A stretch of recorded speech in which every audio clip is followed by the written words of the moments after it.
Hey guys, welcome back.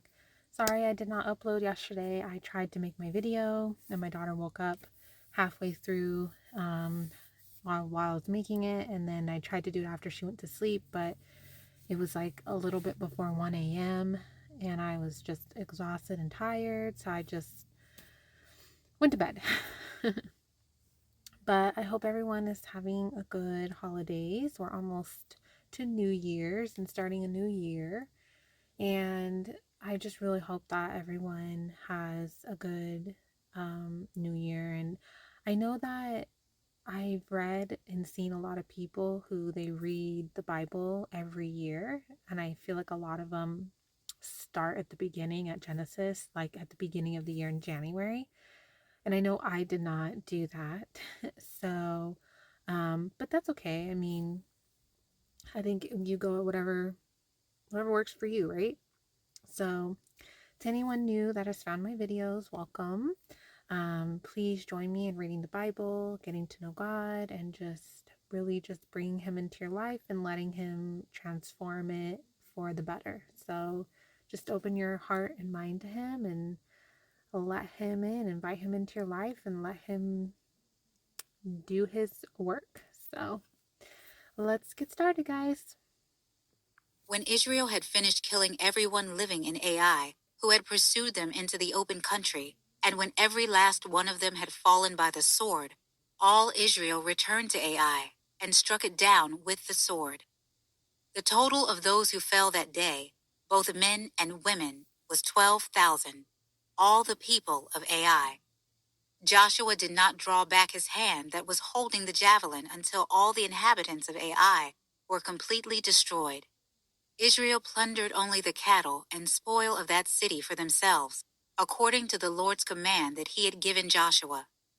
Joshua burned Ai and left it a permanent ruin, still desolate today. He hung the body of the king of Ai on a tree until evening, and at sunset Joshua commanded that they take his body down from the tree. They threw it down at the entrance of the city gate and put a large pile of rocks over it, which still remains today.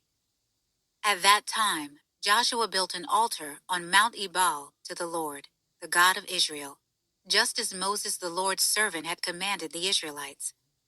He built it according to what is written in the book of the law of Moses, an altar of uncut stones on which no iron tool has been used. Then they offered burnt offerings to the Lord and sacrificed fellowship offerings on it.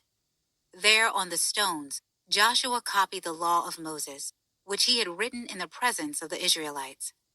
All Israel, resident alien and citizen alike, with their elders, officers, and judges, stood on either side of the Ark of the Lord's covenant, facing the Levitical priests who carried it. Half of them were in front of Mount Gerizim, and half in front of Mount Ebal, as Moses the Lord's servant had commanded earlier concerning blessing the people of Israel. Afterward, Joshua read aloud all the words of the law, the blessings as well as the curses, according to all that is written in the book of the law. There was not a word of all that Moses had commanded that Joshua did not read before the entire assembly of Israel, including the women, the dependents, and the resident aliens who lived among them. When all the kings heard about Jericho and Ai, those who were west of the Jordan in the hill country, in the Judean foothills, and all along the coast of the Mediterranean Sea, toward Lebanon, the Hethites, Amorites, Canaanites, Perizzites, Hivites, and Jebusites, they formed a unified alliance to fight against Joshua and Israel. When the inhabitants of Gibeon heard what Joshua had done to Jericho and Ai, they acted deceptively. They gathered provisions and took worn-out sacks on their donkeys, and old wineskins, cracked and mended. They wore old, patched sandals on their feet, and threadbare clothing on their bodies. Their entire provision of bread was dry and crumbly. They went to Joshua in the camp of Gilgal, and said to him and the men of Israel, "We have come from a distant land. Please make a treaty with us." The men of Israel replied to the Hivites, "Perhaps you live among us. How can we make a treaty with you?" They said to Joshua, "We are your servants." Then Joshua asked them, "Who are you, and where do you come from?" They replied to him, "Your servants have come from a faraway land because of the reputation of the Lord your God.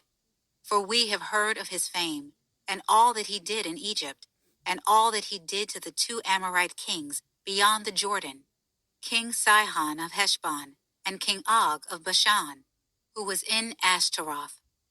So our elders and all the inhabitants of our land told us, 'Take provisions with you for the journey. Go and meet them and say, "We are your servants. Please make a treaty with us." This bread of ours was warm when we took it from our houses as food on the day we left to come to you. But see, it is now dry and crumbly. These wineskins were new when we filled them, but see, they are cracked. And these clothes and sandals of ours are worn out from the extremely long journey." Then the men of Israel took some of their provisions, but did not seek the Lord's decision. So Joshua established peace with them and made a treaty to let them live. And the leaders of the community swore an oath to them. 3 days after making the treaty with them, they heard that the Gibeonites were their neighbors, living among them. So the Israelites set out and reached the Gibeonite cities on the 3rd day. Now their cities were Gibeon, Kephirah, Beeroth, and Kiriath Jearim. But the Israelites did not attack them, because the leaders of the community had sworn an oath to them by the Lord, the God of Israel. Then the whole community grumbled against the leaders. All the leaders answered them, "We have sworn an oath to them by the Lord, the God of Israel, and now we cannot touch them. This is how we will treat them. We will let them live, so that no wrath will fall on us because of the oath we swore to them." They also said, "Let them live." So the Gibeonites became woodcutters and water carriers for the whole community, as the leaders had promised them. Joshua summoned the Gibeonites and said to them, "Why did you deceive us by telling us you live far away from us, when in fact you live among us? Therefore, you are cursed and will always be slaves, woodcutters and water carriers for the house of my God." The Gibeonites answered him, "It was clearly communicated to your servants that the Lord your God had commanded his servant Moses to give you all the land and to destroy all the inhabitants of the land before you. We greatly feared for our lives because of you, and that is why we did this. Now we are in your hands. Do to us whatever you think is right." This is what Joshua did to them. He rescued them from the Israelites, and they did not kill them. On that day, he made them woodcutters and water carriers, as they are today, for the community and for the Lord's altar at the place he would choose. Now King Adonizedek of Jerusalem heard that Joshua had captured Ai and completely destroyed it, treating Ai and its king as he had Jericho and its king, and that the inhabitants of Gibeon had made peace with Israel and were living among them. So Adonizedek and his people were greatly alarmed because Gibeon was a large city like one of the royal cities. It was larger than Ai, and all its men were warriors.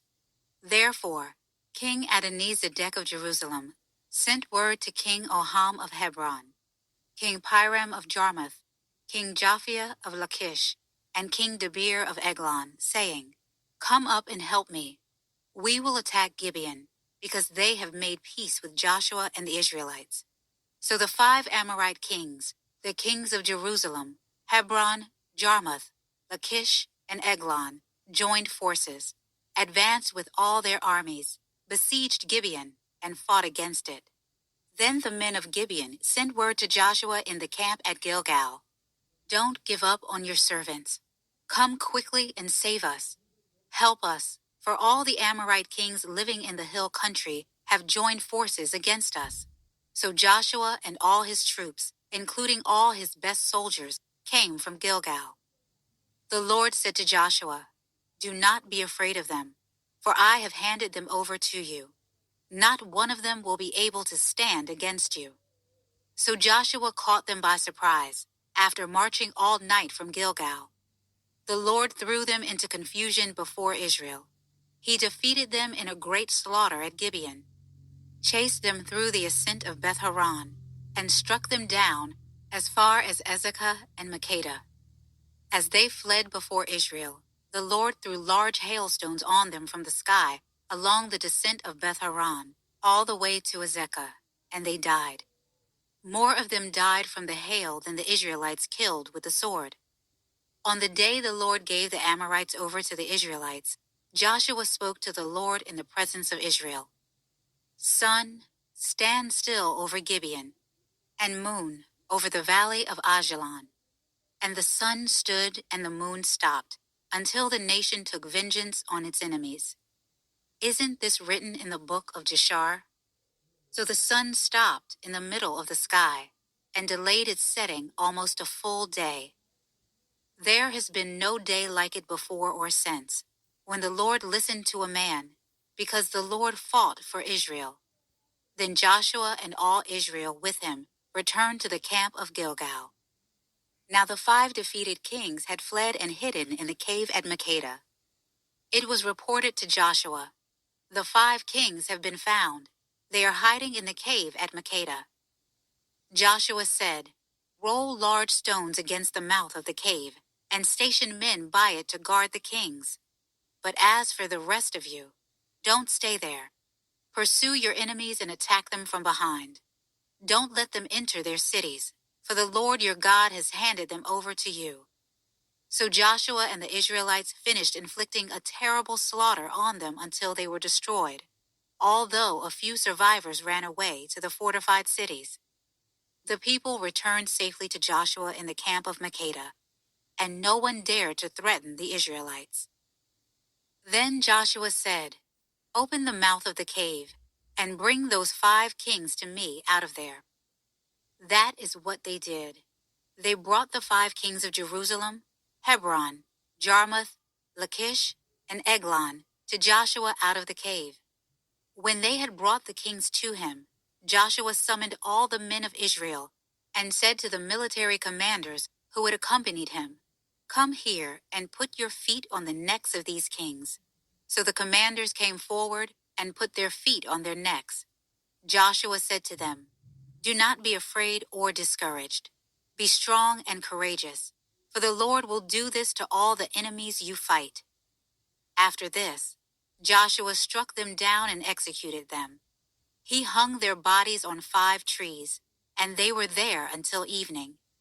At sunset, Joshua commanded that they be taken down from the trees and thrown into the cave where they had hidden. Then large stones were placed against the mouth of the cave, and the stones are still there today. On that day, Joshua captured Makkedah and struck it down with the sword, including its king.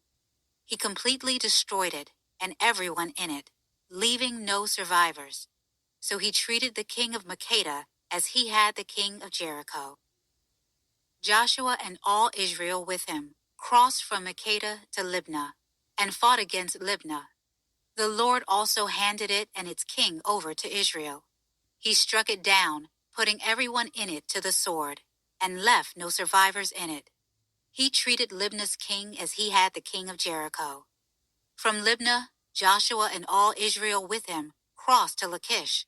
They laid siege to it and attacked it. The Lord handed Lachish over to Israel, and Joshua captured it on the 2nd day.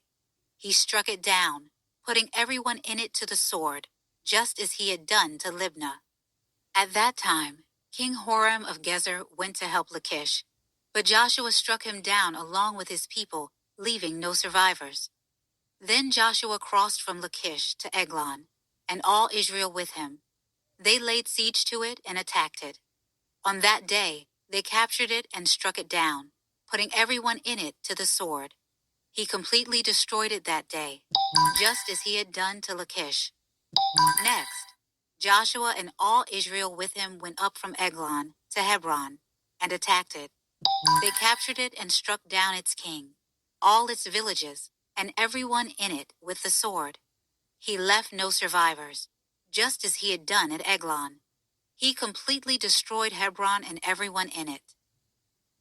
Finally, Joshua turned toward Debir and attacked it, and all Israel was with him.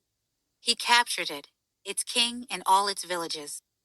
They struck them down with a sword and completely destroyed everyone in it, leaving no survivors. He treated Debir and its king as he had treated Hebron, and as he had treated Libnah and its king. So Joshua conquered the whole region, the hill country, the Negev, the Judean foothills, and the slopes, with all their kings, leaving no survivors. He completely destroyed every living being, as the Lord, the God of Israel, had commanded. Joshua conquered everyone from Kadesh Barnea to Gaza, and all the land of Goshen, as far as Gibeon. Joshua captured all these kings and their land in one campaign, because the Lord, the God of Israel, fought for Israel. Then Joshua returned with all Israel to the camp at Gilgal. When King Jabin of Hazor heard this news, he sent a message to King Jobab of Madon, the kings of Shimron and Akshaph, and the kings of the north in the hill country, the Arabah south of Kinnereth, the Judean foothills, and the slopes of Dor to the west, the Canaanites in the east and west, the Amorites, Hethites, Perizzites, and Jebusites in the hill country, and the Hivites at the foot of Hermon in the land of Mizpah. They went out with all their armies, a multitude as numerous as the sand on the seashore, along with a vast number of horses and chariots. All these kings joined forces. They came and camped together at the waters of Merom to attack Israel. The Lord said to Joshua, "Do not be afraid of them, for at this time tomorrow I will cause all of them to be killed before Israel. You are to hamstring their horses and burn their chariots."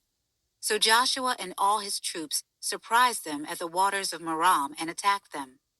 The Lord handed them over to Israel, and they struck them down, pursuing them as far as Greater Sidon and Misrephoth Maim, and to the east as far as the valley of Mizpeh.